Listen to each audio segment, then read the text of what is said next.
Actually, I had quite an illustrious career, 27 and a half years in the FBI.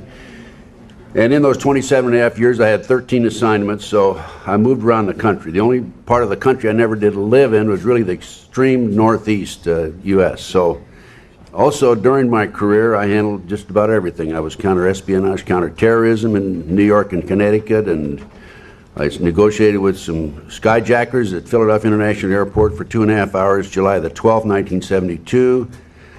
And I ended up being in charge of most of Southern California. Had over 700 personnel under my command.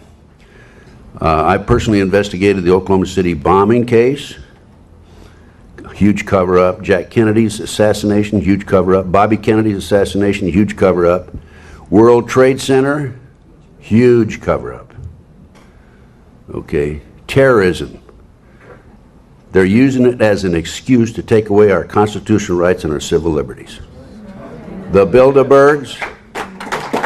I'm Ted L. Gunderson, a 27-year veteran of the FBI who retired in March of 1979. At the time of my retirement, I was the senior special agent in charge of the FBI Los Angeles Division with more than 700 personnel under my command and a budget of $22.5 million. I was an agent on the street for 9.5 years, and then I advanced administratively.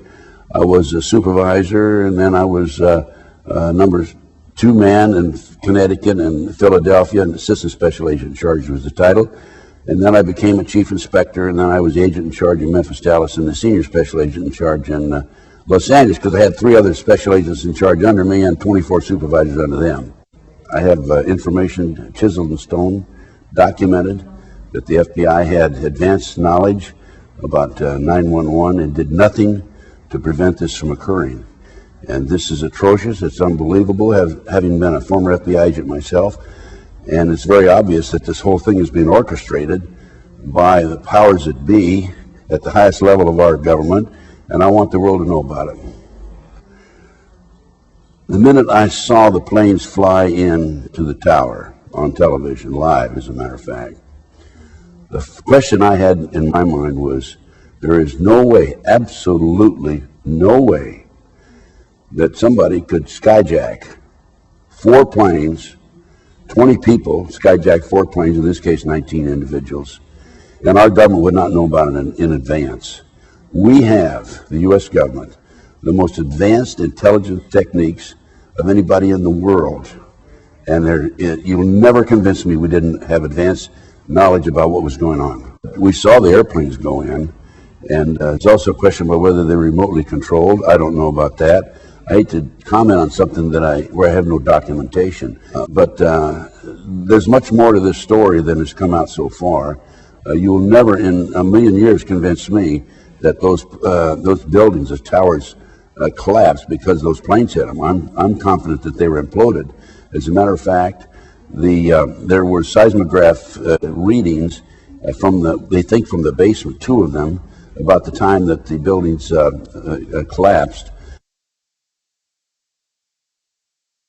There were also molten steel that was in the basement, which is a very high temperature for melting steel, and those planes hit above the 80th floor, so there's no way that airplane fuel could have dropped down that low. Also, there were fires that burned in the basement for some 100 days afterwards. So there's some implication. There's some finagling, there's some maneuvering, as far as I'm concerned, and there are many, many more people involved in this than these so-called skyjackers and terrorists.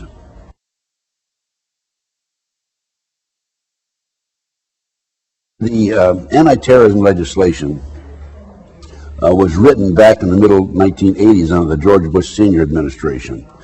A female Department of Justice attorney, who was one of the authors, made the statement publicly, before this passes Congress, people have to be killed. Now, if we fast forward to a World Trade Center car bombing in February 1993. At that time, the FBI had a 43-year-old former Egyptian army officer as an informant who was in with the terrorists. He was commissioned by the terrorists to put the bomb together. He went to his FBI superiors, we're going to use a dummy bomb, right? And they said, no, we're going to use a real bomb. So the FBI not only knew in advance that they were going to bomb the World Trade Center. They furnished the ingredients for the bomb, which is absolutely unbelievable that they get away with this.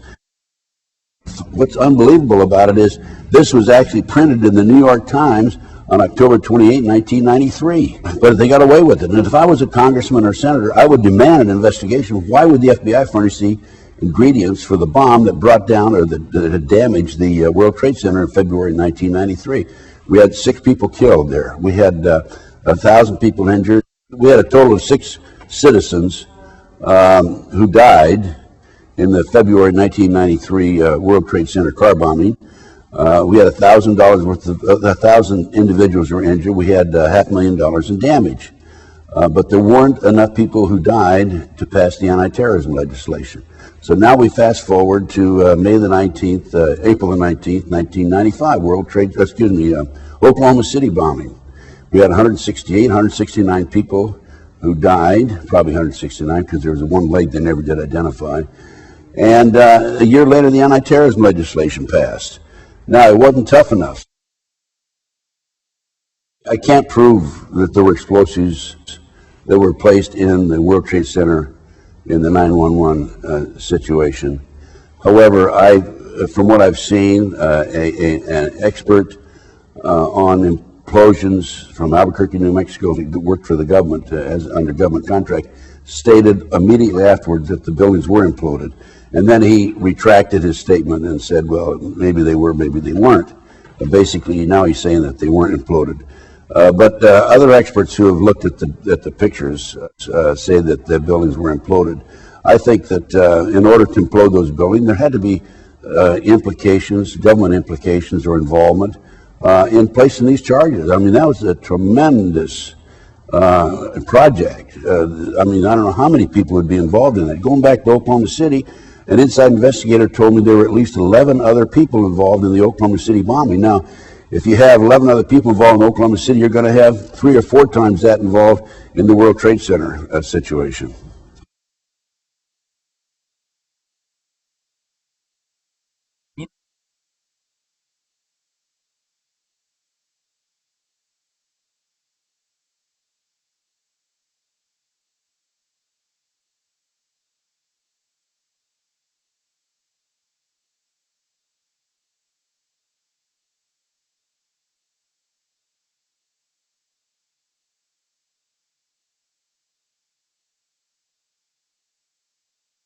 Going back to Oklahoma City, the government claimed that there was a fertilizer, ammonium nitrate fertilizer bomb in the truck.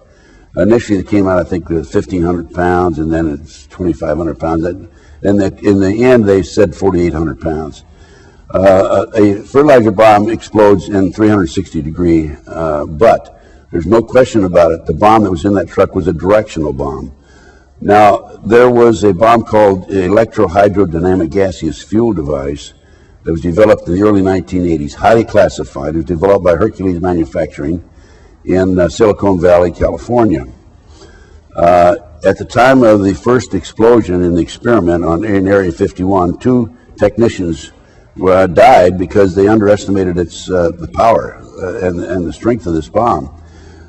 My main informant, Michael Riconosciuto, whose firm, Hercules Manufacturing, actually developed this bomb.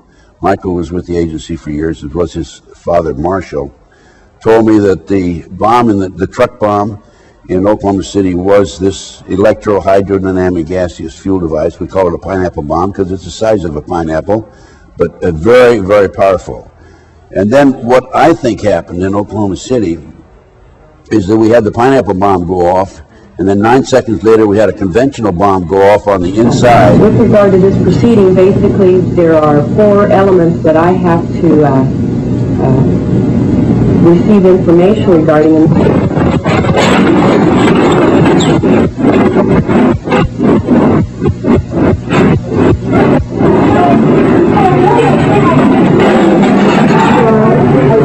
Everybody looking out of here. Now, what's the electricity line? What's the light? What's the light?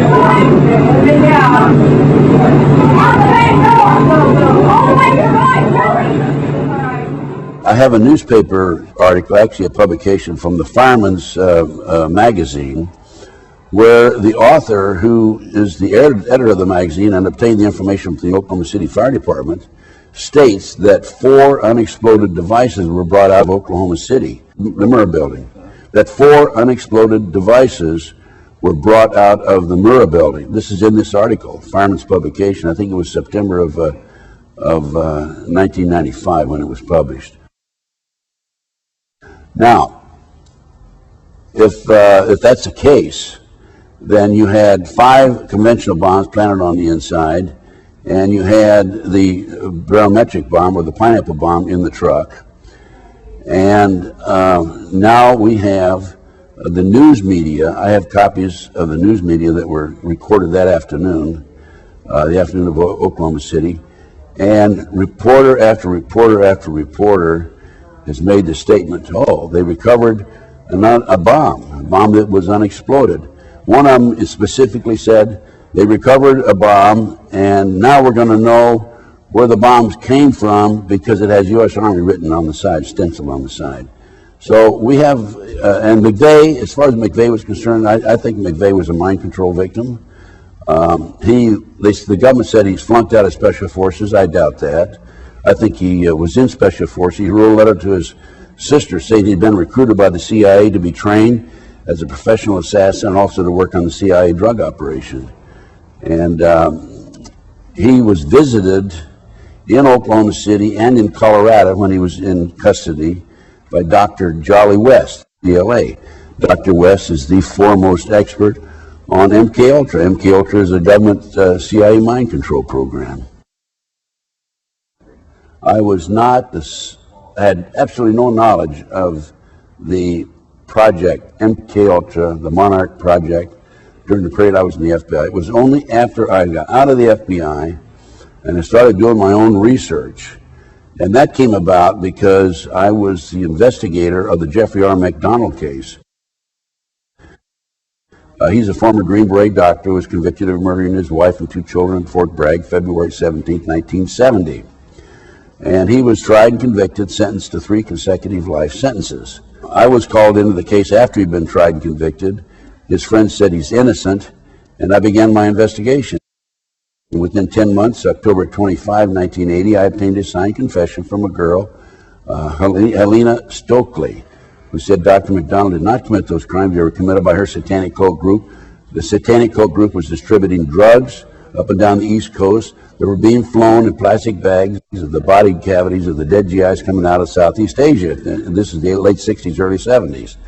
This is all documented. Time magazine, January 1, 1973. Dr. McDonald is absolutely innocent, and he's in jail today, 20-some years in prison. Now, the reason I tell you about that case is because after I developed this information and went public with my confession from Helena,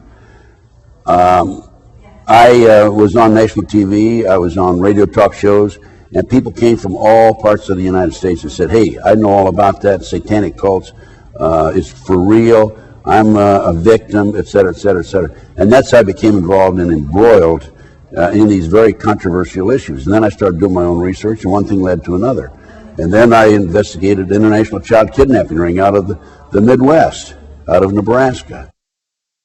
They were flying children out of Sioux City, Iowa to Washington, D.C. for sex orgies with congressmen and senators.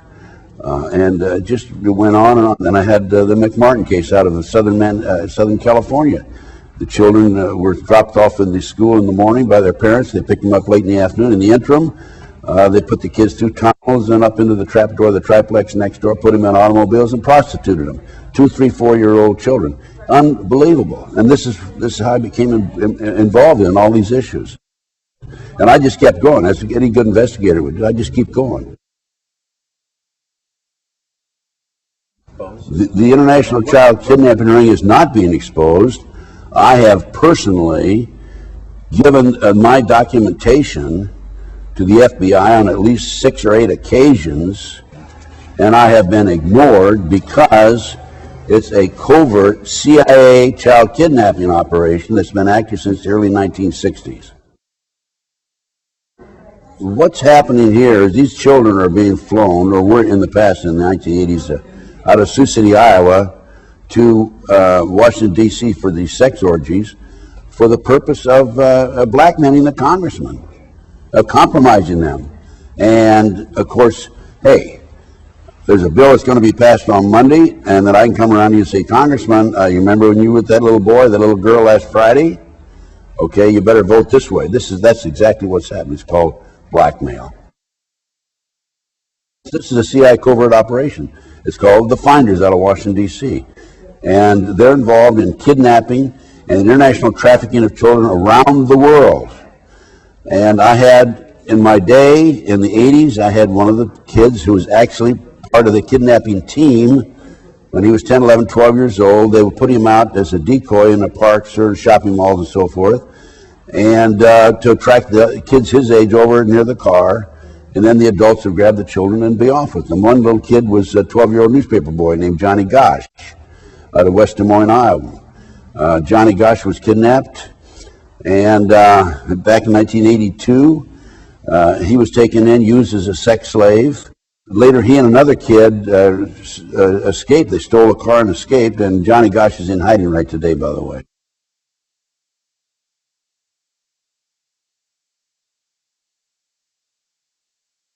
The children are used for body parts. They're used for satanic ceremonies, human sacrifices. They're used as sex slaves. In 1997, I think it was, I was in Denver giving a lecture.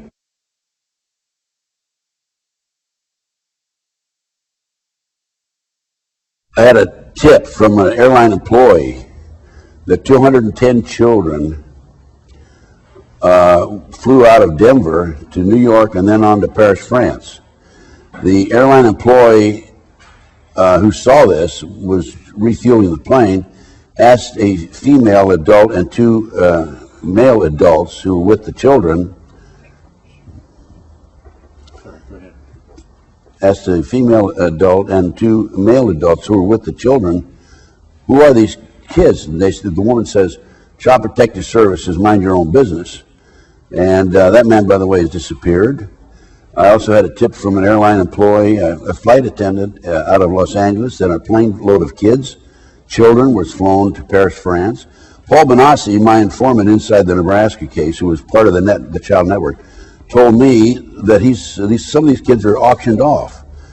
He's attended 6 such auctions. As few as 6 and as many as 36 children were auctioned off at these various auctions. The children sell for up to $50,000 each, sometimes more. The ages are 2 to 21. The kids stand on a stage in their underwear with a number across with the string around their neck and a number on a cord, on a piece of cardboard, and the people in the audience bid on them, just like bidding on an automobile. This is going on right under our nose. I've given this to the FBI and demanded an investigation. I gave the latest complaint I filed is in writing as of November of this last year. I just keep pumping it over to them, keep giving it to them. And I have a U.S. Customs report that documents this.